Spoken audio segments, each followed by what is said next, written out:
बहन की शादी को 6 साल हो गए हैं। मैं कभी उसके घर नहीं गया।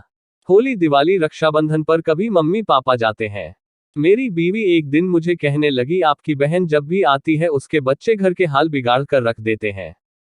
खर्च डबल हो जाता है और तुम्हारी माँ हमसे छुप छुपा कर कभी उसको साबुन की पेटी देती है, कभी कपड़े, कभी सर्फ के डब्बे, और कभी कभी तो चावल का थैला भर देती है। अपनी माँ को बोलो ये हमारा घर है, कोई खैरात सेंटर नहीं। मुझे बहुत गुस्सा आया। मैं मुश्किल से खर्च पूरा कर रहा हूँ और माँ सब कुछ बहन को दे देती है। बहन एक दिन घर आई हुई थी, उसके बेटे ने टीवी का रिमोट तोड़ दिया। मैं माँ से गुस्से में कह रहा था, माँ बहन को बोलो कि यहाँ रक्षाबंधन पर आया करे बस। और ये जो आप साबुन, सर्फ और चावल का थैला भर कर देती हैं ना, उसको बंद करें सब। माँ चुप रही, लेकिन बहन ने मेरी सारी बातें सुन ली थी। बहन कुछ ना बोली। 4 बज रहे थे, अपने बच्चों को तैयार किया और कहने लगी, भाई मुझे बस स्टॉप तक छोड़ आओ। मैंने झूठे मुंह कहा रह लेती कुछ दिन और, लेकिन वो मुस्कुराई नहीं। भाई बच्चों की छुट्टियां खत्म होने वाली है। फिर जब हम दोनों भाइयों में जमीन का बंटवारा हो रहा था तो मैंने साफ इनकार किया, भाई मैं अपनी जमीन से बहन को हिस्सा नहीं दूंगा।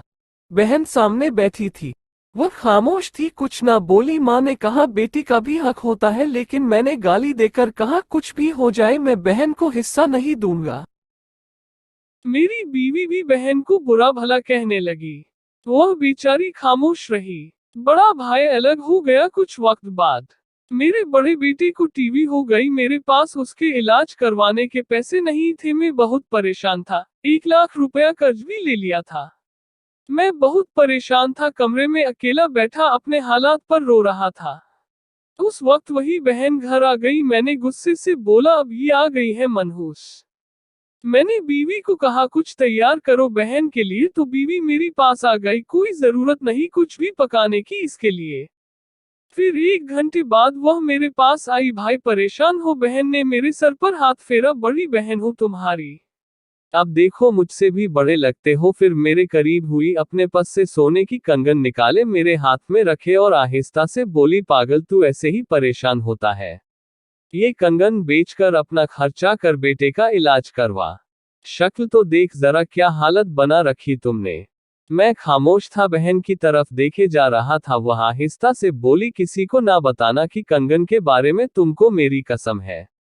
मेरे माथे पे बोसा किया और 1000 रुपये मुझे दिया, जो 100-50 के नोट थे, शायद उसकी जमा पूंजी थी। मेरी जेब में डालकर बोली, बच्चों को कुछ खाने के लिए ला देना, परेशान ना हुआ कर। जल्दी से अपना हाथ मेरे सर पे रखा, देख तेरे बाल सफेद हो गए। वह जल्दी से जाने लगी। उसके पैरों की तरफ मैं देखा, टूटी हुई जूती पहनी थी, पुराना सा दुपट्टा ओढ़ रखी थी, जब भी आती थी वही दुपट्टा ओढ़ कर आती।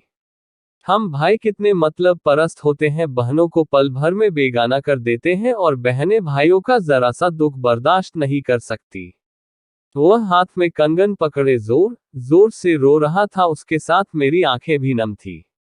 अपने घर में भगवान जाने कितने दुख सह रही होती है। कुछ लम्हा बहनों के पास बैठकर हाल पूछ लिया करें, शायद उनके चेहरे पे कुछ लम्हों के लिए एक सुकून आ जाए। बहनें माँ का रूप होती हैं। किसी बहन के पास भाई नहीं है तो प्लीज उदास मत होना, मैं हमेशा आपके साथ हूँ। आप मुझे अपना भाई बोल सकती हैं। हाँ, ये जरूरी नहीं कि फेसबुक पर बस दोस्त ही मिले, यहाँ एक अच्छी बहन भी मिल सकती है आपका भाई।